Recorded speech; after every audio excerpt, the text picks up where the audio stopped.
हरे Krishna. Gaudiya Vaishnavism का जो इतिहास है वो बहुत रिच है, बहुत फिलॉसफिकली स्ट्रांग है। और इस वैष्णविज्म में समय समय पर बहुत से आचार्य आए जिन्होंने भक्ति के अलग अलग सिद्धांतों को स्थापित किया और हम सभी को उस वैष्णविज्म की गहराई को छूने का एक अवसर प्रदान किया। एंड उन्हीं आचार्यों में से एक आचार्य हुए श्रील जयदेव गोस्वामी। जो जयदेव गोस्वामी थे उन्होंने गीत गोविंद की रचना की। एंड जयदेव गोस्वामी जो थे वो राधा माधव विग्रह की वर्शिप करते थे। राधा माधव विग्रह कौन से हैं? जो कि एट प्रेजेंट कनक वृंदावन में हैं। कनक वृंदावन को गुप्त वृंदावन भी कहा जाता है। और ये जो कनक वृंदावन है, दूसरे शब्दों में गुप्त वृंदावन, ये अभी जयपुर में है। तो कनक मीन्स छोटा या छुपा हुआ, गुप्त मीन्स छुपा हुआ। ये वृंदावन जो है, ये वृंदावन एट प्रेजेंट अभी जयपुर में है। और यहाँ पे श्री श्री राधा माधव के विग्रह की सेवा की जाती है। तो राधा माधव का मंदिर है कनक वृंदावन में।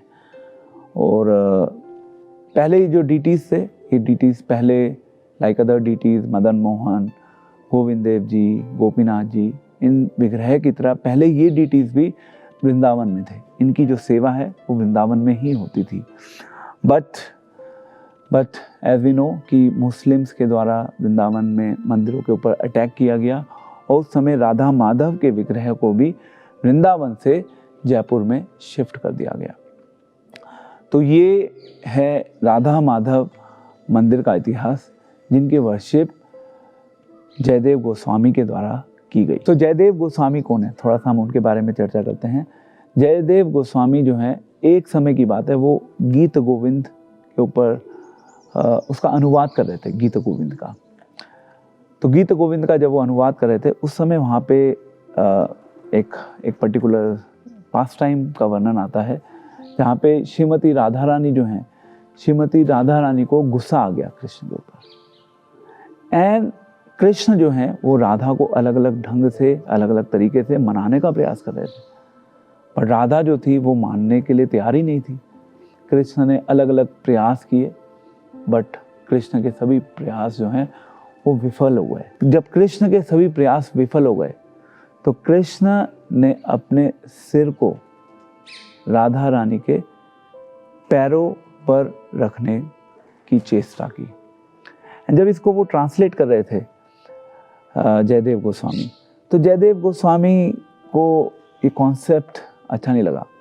उनको लगा कि ये कैसे संभव है कि कृष्णा वो राधा रानी के चरणों में अपना सिर रखें।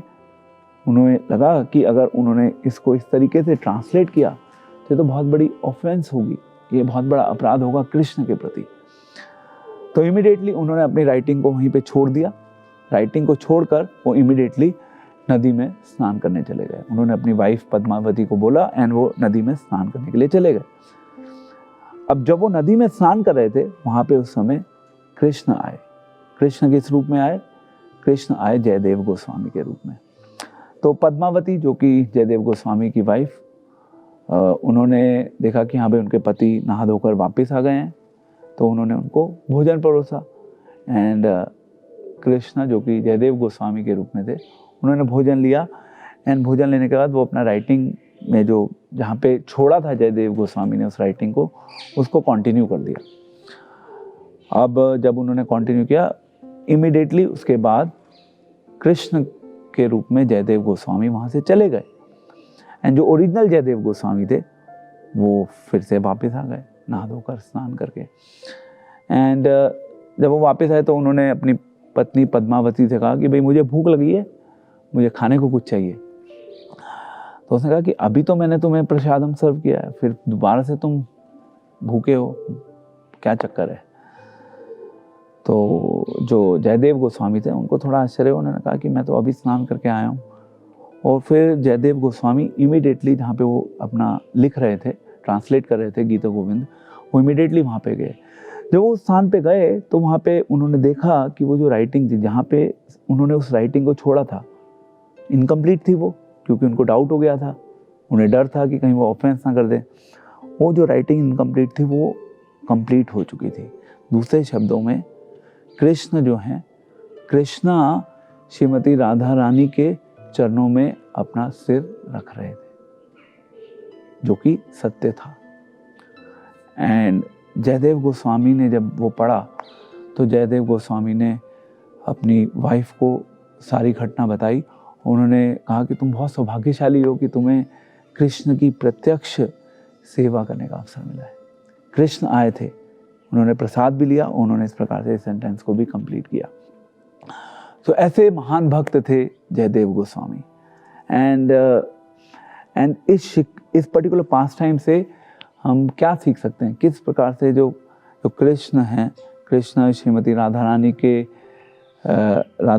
के पैरों में अपने चरणों को रख रहे हैं। ये एक लौकिक दृष्टि से बहुत इसको स्वीकार करना बड़ा मुश्किल है, जिस प्रकार से जयदेव गोस्वामी के लिए मुश्किल था। पर इससे हम एक बहुत महत्वपूर्ण शिक्षा ये ले सकते हैं कि भगवान कृष्ण अपने शुद्ध भक्तों के द्वारा बिकने के लिए भी तैयार हो जाते हैं, झुकने के लिए तैयार हो जाते हैं, सेवा करने के लिए तैयार हो जाते हैं, प्रैक्टिकली कुछ भी करने के लिए तैयार हो जाते हैं, क्योंकि भगवान कृष्ण को भगवान कृष्ण के भक्त बांध सकते हैं। एंड यही इस लीला के द्वारा हमारे लिए शिक्षा है।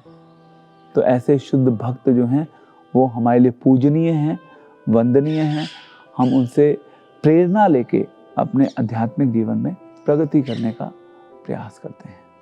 तो श्रील जयदेव गोस्वामी की जय, श्री श्री राधा माधव की जय। हरे कृष्णा।